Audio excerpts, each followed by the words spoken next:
And here we Yeah. are. Hey, we're live. All right. Awesome. Well, welcome to those of you who are joining us. This is going to be really fun. I'm so excited. I'm going to introduce myself. My name is Andrea Olson, and I started an organization called Overflow Worship, and Ben Stowe is with NLFX Pro, and we met what 5 years ago, Ben, something like Yeah, that. I think it was about 5 years ago. Yeah, and I just loved getting to know Ben and what NLFX Pro stands for and what they do, and also Ben's heart for the church. And so I just want to kick us off and ask you, Ben, you and I obviously have talked behind the scenes about this whole thing and what it is, but people tuning in have no idea what we're doing here. So, Ben, why did we start this thing? What are we doing? Well, I'm glad that one of us knows what's going on here, but yeah, no, I think I don't know, is it you or me? yeah. Oh, I thought it was you. Yeah. No, obviously, we both have such a heart for ministry and such a heart for the people that are serving their congregations. You're a tremendously talented singer and musician, and obviously me, I have to relegate myself behind the mixing board, and that's the domain that I live in. But there's all these volunteers, which are probably some of the people that are watching. Even paid staff from churches that are doing the best they can to serve their congregations with the know-how that they have in an ever-changing landscape. Navigating the technology. And you've asked me to participate in the Overflow Worship Conference for the past 5 years and to teach those technology classes, which I've loved, by the way, and I've loved getting to know the people that attend there. I told you year one, I said, my gosh, this is just so needed. I just love that this resource is there, but it's 2 days out of the year. So, what about the rest of the year? Hey, Sean, by the way, Sean Payson says hello. Hi, Sean. Uh, so what about the rest of the year? What happens throughout all that time? And I think this is a great chance to share some tips, answer some questions, help people walk through some struggles, and of course lay the groundwork for the Facebook group that you and I've created, which allows for fellowship throughout the year. Hmm.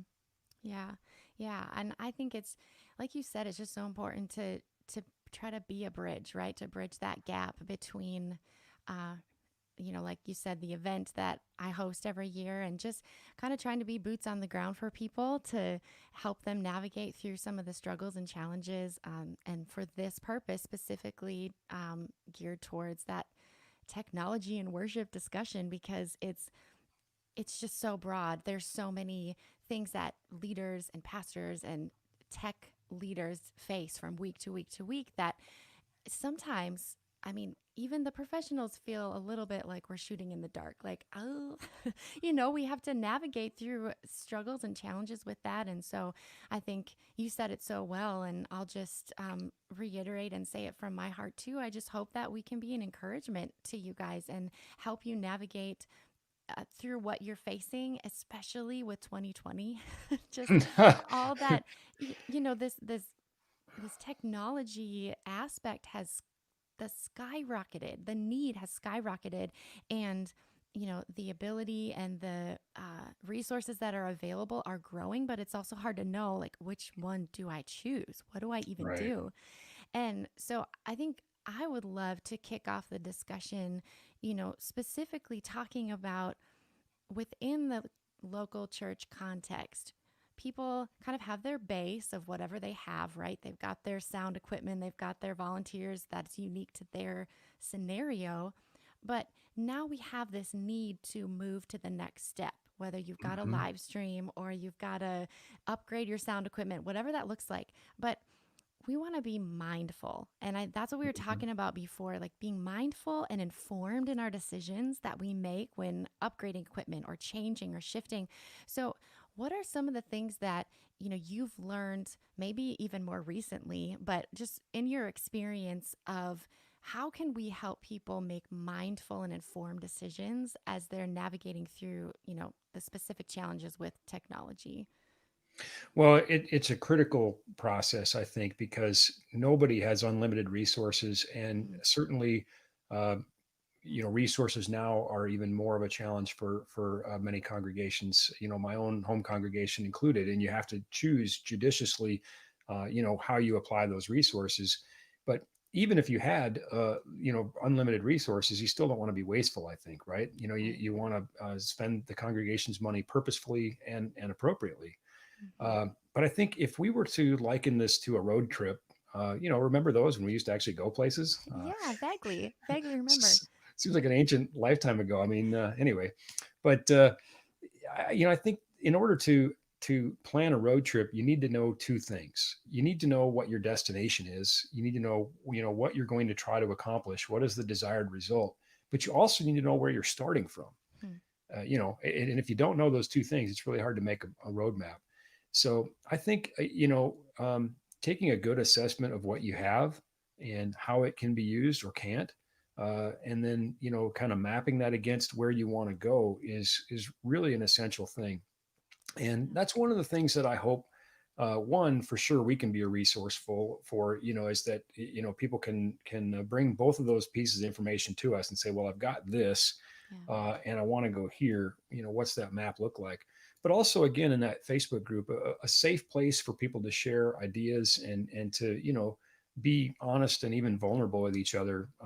And I think one of the most valuable statements is, I don't know. Hmm. I think that one of the most dangerous statements is to pretend and to try to move forward blindly. And we want to help people to feel comfortable saying, I don't know, you know? Yeah. And because, like you said, right now, my goodness, I mean, our own engineers, people who do this every day, are a little bit stressed, even because with the substantial rise in need, necessity is always the mother of invention. Has come a substantial change in the technology. Hmm. That the particularly the video field and the live streaming field is changing so rapidly, that I had a conversation with a good friend of mine who's a worship pastor the other day, and he was talking to me about things that are very emerging, and I'm like, man, I'm not up on that yet. Hmm. you know, Yeah. it's so yeah, I think together, we're a lot better than individual. Yeah, absolutely. I agree. I was just talking with somebody in the last few weeks about that specific thing about how we're better together. Like the body of Christ people, we just are better together, and there's so much value when we say I don't know and I need help. Right. So I love that. I think that's so key. And I think it's interesting, just thinking back on recent conversations and how I feel like a lot of people are in that boat, but we're afraid. We're afraid Yes. to say, like, I have no idea, because there's always this underlying fear that, well, I suppose I should know that. I think I should know, and I feel silly that I don't. But my hope as well, Ben, is that people can come and just say, I don't know. And if we don't know, then, let's figure it out together. Yeah. Let's find Let's, out together. yeah. I'll say this. I've been presenting and teaching and lecturing and hosting videos and writing articles and being a source of information for our industry for more than 2 decades. And that was a hard thing for me. When you're up on stage at a conference or a trade show, and you have been billed as an expert, and I'm only now, after 2 decades, getting comfortable wearing that title, by the way, Hmm. where you can, like, I'm not an expert, I don't know, but you start to say, well, I guess maybe I am. And that has ironically given me the comfort to say, I don't know. Hmm. It doesn't make me less of an expert.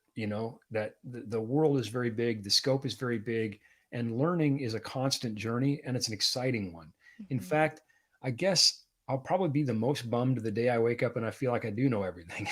you know Right. and I think instead, the more I learn, the more I know that there is to learn.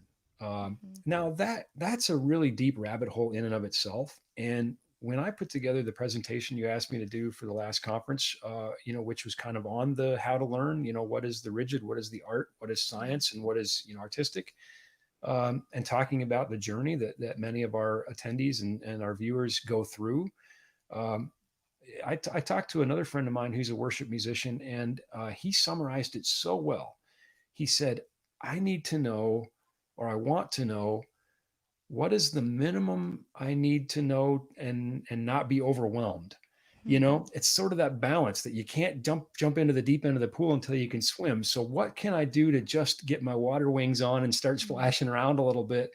And eventually maybe, you know, you're Michael Phelps and you're winning gold medal swimming, but it's got to Hmm. start somewhere, right? You Right. know? Oh, yeah. Absolutely. Absolutely. I just want to pause for 1 second and say hi to Eugene. We're so glad that you're here.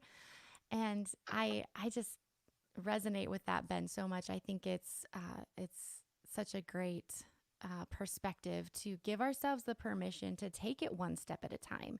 And I think often, especially in the worship realm, because that's where I am and the people that I work with and serve, it's like this interesting balance of, like you said, not getting overwhelmed by what is going on everywhere else, and feeling like, oh, I don't measure up to that, or I don't even know what that is. Sometimes it's like, what are they using, what are they doing, what tech are they using to accomplish X. And it's giving ourselves the permission to just take one step at a time, because those steps have a cumulative impact, just like exercise, right? We wake up and we exercise. We maybe don't feel stronger after day one. We actually probably feel worse. But Which reminds me, I should probably exercise, but yeah, I mean, you should keep healthy, Ben. Um, no, but you're 100% right, though, and I think you know I'm sort of mindful of the quote. I hope I attribute this correctly, where somebody asked Eric Clapton, "What does it feel like to be the best guitar player in the world?" And he said, "I don't know. Ask Prince." hmm, But I think that even at that level, when you're around somebody like that, and you go, "How are they doing this? What are they doing?" hmm, And I will confess, I have those moments. You know, there is just no way that anybody can grasp this. There are times that I'm working with other sound engineers and I stand there kind of stupefied, mystified, and a little jealous. I'm like, how are you getting that sound?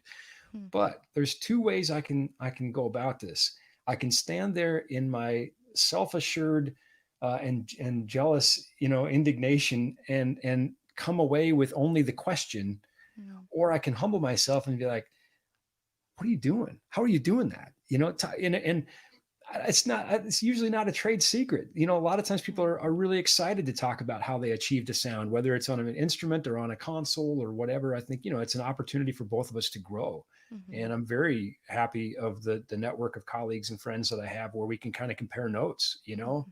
Hmm. And because everybody benefits in this situation, you know, we're all growing, we're all better because of it. Yeah, absolutely.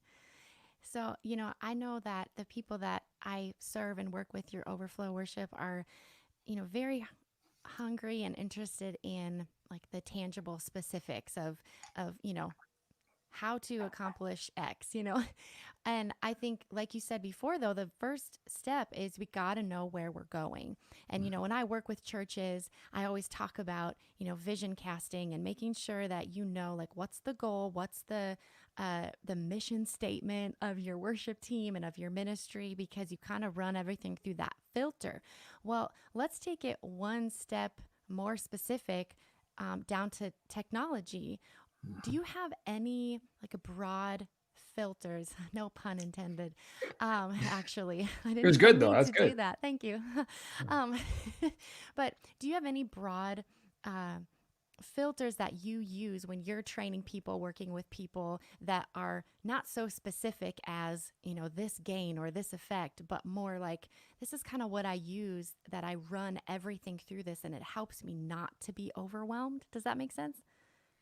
Yeah, I think you know I love to quote the three rules of pro audio, which rule number one is make sound, and rule number two is continue to make sound, and then rule number three is when possible make good sound. Hmm. So you know I think that we have to recognize that you know step one is you know what can I do with what I know, and then I can build on that. So we kind of look at the fundamental building blocks, you know, gain structure, for example, which is funny because every time you say gain structure, people really, that really causes their heads to explode. And it's not as bad or as hard as it sounds. And so I try to break that down and, you know, kind of, you know, say, okay, let's just make this a really simple thing because that is kind of one of the most first critical things. I think gain structure is more important than understanding dynamic things like compression and gates and that sort of thing. you gotta walk before you run, or we got to get our Mhm. water wings on before we get off the high board into the deep end, right? Hmm. And that's a journey. And by the way, I'm glad Gene's here. He was in the Eugene, excuse me. He was in the conference several times. And Yes. I said this year, I said there was a time in my career that when I wanted to take this journey into sound, I mean, it sounded cool, right? And it is cool, by the way. Yeah. Uh, and a friend of mine said, "Well, you're going to need a mixing board," and I had to look at my friend and say, "What's that?" Hmm. So I think there it is. Rome wasn't built in a day; it was built brick by brick, and Yeah. that's just it. At the same time, one of the challenges for me when I present and teach is uh, not everybody's starting at the same place. People in the room are at different places, and of course I've attended many many many many many presentations and seminars, and I understand kind of from an attendee's viewpoint too. So you say, okay, what can I do that will reinforce the basics? Hmm. You can't really overdo the basics. I mean, always fundamentals, fundamentals, fundamentals. But then what can I do that will uh, terrify and excite people just a little bit, to Yeah. just give them a glimpse behind the curtain and say, but there's so much more, you know? Um, but again, I love to talk about the sound person at my church. He's 81 years old. Hmm. He's a retired audiologist. He understands sound well, but he's terrified of the technology. He was terrified of the Hmm. technology. And I love his willingness to serve. I love his enthusiasm. I hope I'm half as half like that at 81 that he is. And I say, Tom, just jump in. Let's have Hmm. some fun with this. And bottom line, we're serving God here. Hmm. It's so Yeah, yeah. Amen to that. I think we put so much pressure on ourselves, whether staff, volunteer, it doesn't matter. We put a lot of pressure on ourselves, and there's a healthy part to that, right? Because we want to do excellent for God and all of that, but it moves over to unhealthy and degrading of mhm. ourselves, and then we kind of get to the point where we just, okay, fine, I just won't do it. I'm not good enough. I can't do this. And like you said, with the sound man at your church, I mean, he probably was overwhelmed by the technology component, but he had someone like you to say, nah, just, it's going to be okay. That's what it takes, is somebody to come alongside and say, you can do this. I think of, there was a student at the church that we attended for a lot of years who, was just looking for somebody to invite him into something, Right. and so my husband was like, I think he could do lights. I know that I could teach him. Like, our church was pretty small, so it was a very basic light setup, but it was really exciting to him. And all it took was somebody saying, you want to try this? Like, I'll teach you. Right. And it just took off from there, and he was there every single week, and he was programming the lights every Saturday night, and his poor parents were probably like, why did you like sign Oh, me I up think for that's this? fantastic. And it's a great way to get young people engaged in our congregations Mm-hmm. too. I think everybody wants to be useful, and not everybody maybe wants to be a sound person or a lighting person. Uh, Yeah, Sean just said creating Mm-hmm. space and rotation. The word says I can do all things, but not you have to do everything, right? Right, So, right. uh, and Sean's fantastic, by the way. I'm so glad he's tuned in all the way from the Bay Area in California. Oh, So that's awesome. I know I saw him. I think it was January, February, back when I traveled. And anyway, so it's so nice. We Yeah. again we're What was that? fellowshipping What was that? virtually. 5 years ago, and when we used Yeah, to it seems like travel? a decade ago. I don't know. I feel like I've aged a decade in this. Oh no. But yeah, what a great way to involve people in the congregation and in the service. And of course, we take some pride in what we do, and we want to do a good job. But that, like you said, that has to be a healthy motivation and Mm-hmm. not something that eats at you. Um, and kind of an example is, I'll go back and pick on Tom. He has no idea I'm doing this, but that's all right. I'll make it up to him later. Uh, but again, here's a guy who has volunteered his time to do an unfamiliar role and run the soundboard for our church, and has done so, with tremendous bravery. And Mm. also, again, his proficiency has just continued to grow, because that's what it is. Learning is a process, right? Yeah. But that doesn't mean things always go right. Newsflash, and you're a professional musician. Things don't always go right with the pros either. Yeah. Things don't always go right on tour. Uh, so I remember, well, there's many times where there was a little thing here, a little thing there, and Tom and I would kind of huddle afterwards and say, I'm like, well, here's what I would do. It sounded like this was maybe what was going on, and he learned something, and say, okay, good decisions come from experience, most of which comes from bad decisions, right? So he can grow.